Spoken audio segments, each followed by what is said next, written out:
My name's Dustin, and I'm a, oh wait, I gotta think about what am I? Producer, director, I guess, okay. My name's Dustin, and I'm a producer, director, and videographer.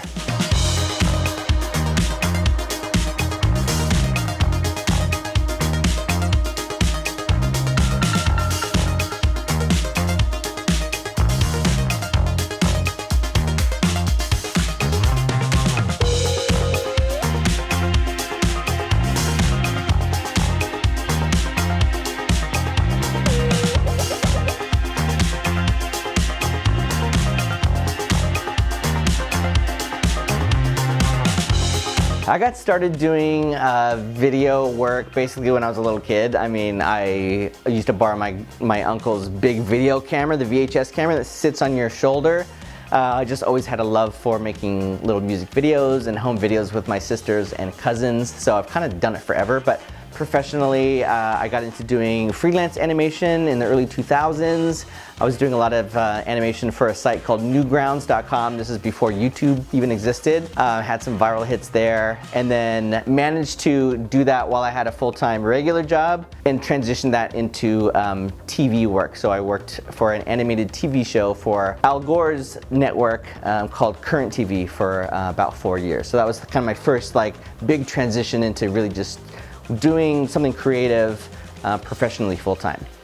These days I've been doing mostly contract work. I jump from kind of project to project. I recently was running this theater, the Pollock Theater at UCSB, and running a team of student staff who film these events. We have kind of filmmakers and actors and directors come in and do these Q&As. So they film the events, edit those, put them online. So I was kind of revitalizing that program for a few months.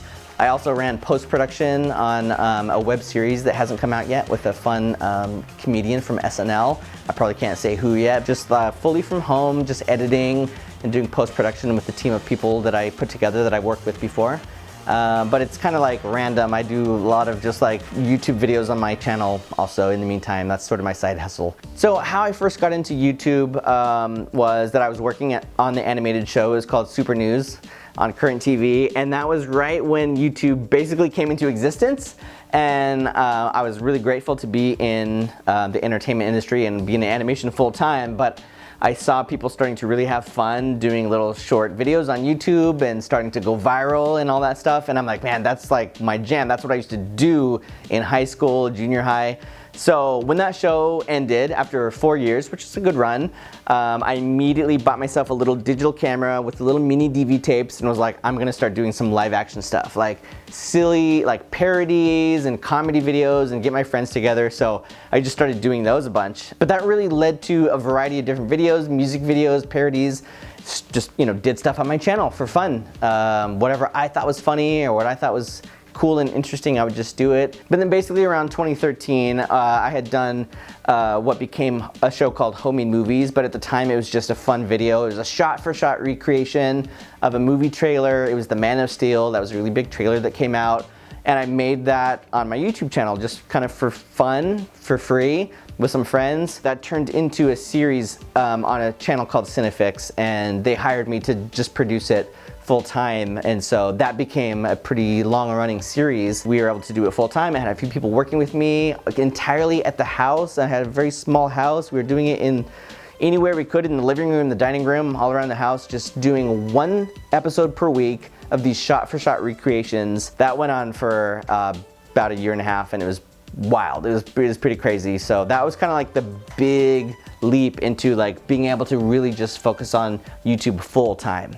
So after Homemade Movies kind of came to an end, or at least I was kind of burnt out doing it because it was 7 days a week. I walked away from that show so I could pursue other things. I started some other stuff on my channel that I had been interested in doing. One of those things became DIY Prop Shop, which was a show where I thought, hey, why don't I just make one prop? And it's some of these props that I have here in the background. What if I just focused on one prop at a time? And this is still back in 2014. People weren't doing this a bunch on YouTube. Now it's really obvious, everyone does this. But I started wanting to just build a single prop at a time. And a buddy of mine that ran Defy Network at the time, they had a channel called Ami, and he said, hey, what if you did this show for the Ami channel? It's huge. It has like, millions of subscribers. So I thought, okay, great. So they paid me to just produce that show, and I did it from the dining room again at home, and got lots and lots of views. So that was a really fun show, just making one prop at a time. I did 9 episodes of that. When that first episode came out, I got an email from somebody at Mashable, which I had heard of before. It's a pretty well-known blog and tech company.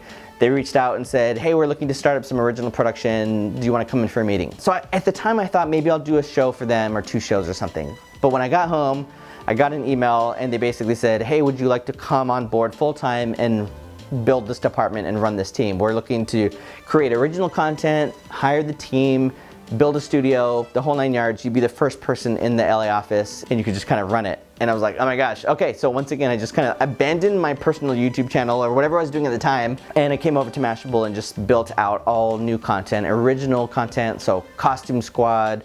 We ended up acquiring the Cinefix channel, so I brought back homemade movies.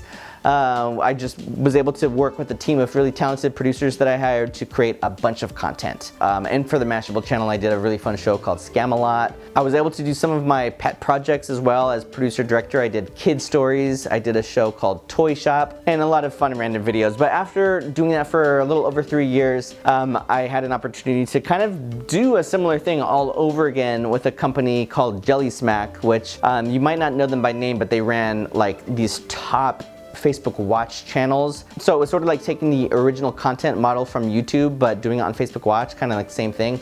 They offered me a job to come build a studio, build a team, develop content, do everything from scratch, first person in LA, kind of same thing. So I left Mashable and did that for about a year. And then after that, kind of did the whole thing all over again for a company called Brain Jolt, where I inherited a team of talented producers, but was able to hire a bunch of new people, develop a ton of new content. Took us from 3 shows to about 17 shows. This time it was on Snapchat Discover, but it was where we were getting paid for content.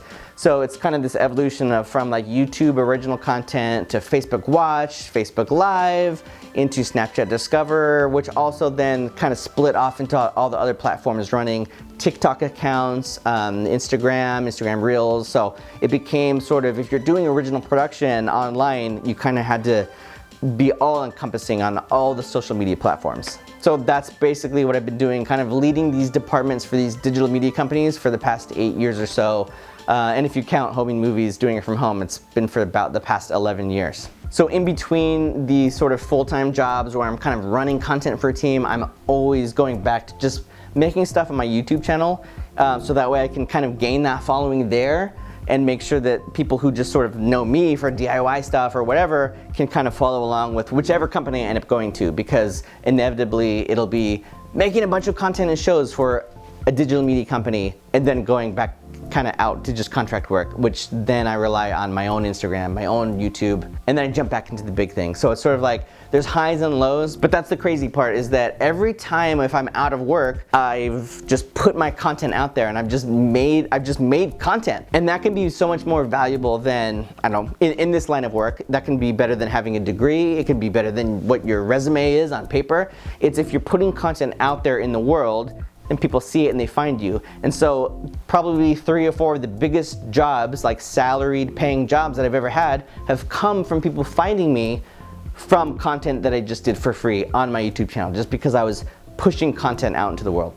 So what I love about this type of work and making this kind of content is I really, really love having an idea and then thinking about, oh, I know exactly how to put this together. I just gotta do this, this, and this, and now I can see it.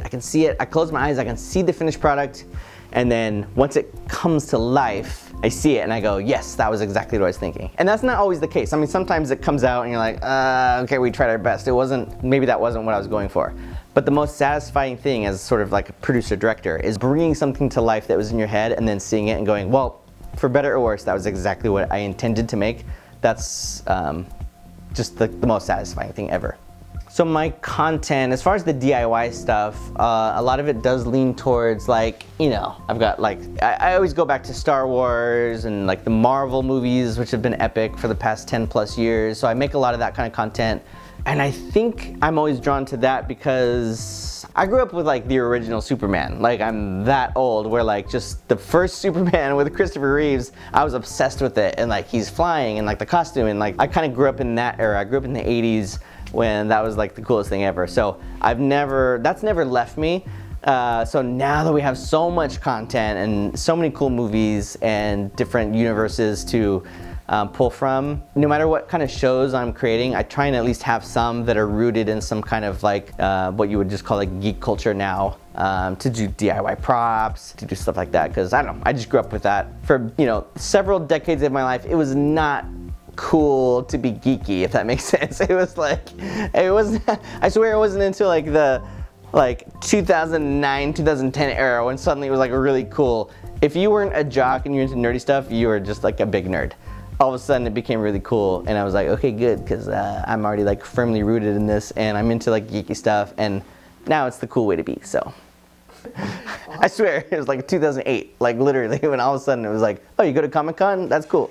So advice that I would have for people who want to get into this type of work would be just to start doing it. Just create a bunch of content. Just start creating. It's so different now, not to sound like a super old fogey, like back in my day, but I didn't have the technology that we have today. And like now everybody's got a world-class video camera in their pocket for the most part. You can start shooting video content. You can start editing with free editing software and apps and things. So I would just say there's nothing stopping you from creating content.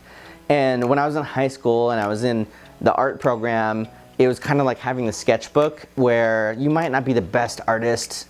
You can't do like beautiful portraits just yet, but who cares? Don't worry about the finished product. Not every single one of them has to be the Mona Lisa. Just start sketching in your sketchbook. And that was a philosophy that I've really like held with me this whole time, which is just start scribbling things down, draw in your sketchbook. And so now we have tools where anybody can be creating video or photography or any manner of art, and you can just do it and don't worry about it being a masterpiece every time. Just create it and you'll find your way and you'll learn valuable lessons every single time. So that's always my advice to people who want to get into it, is like just start doing it and don't look back. Just create.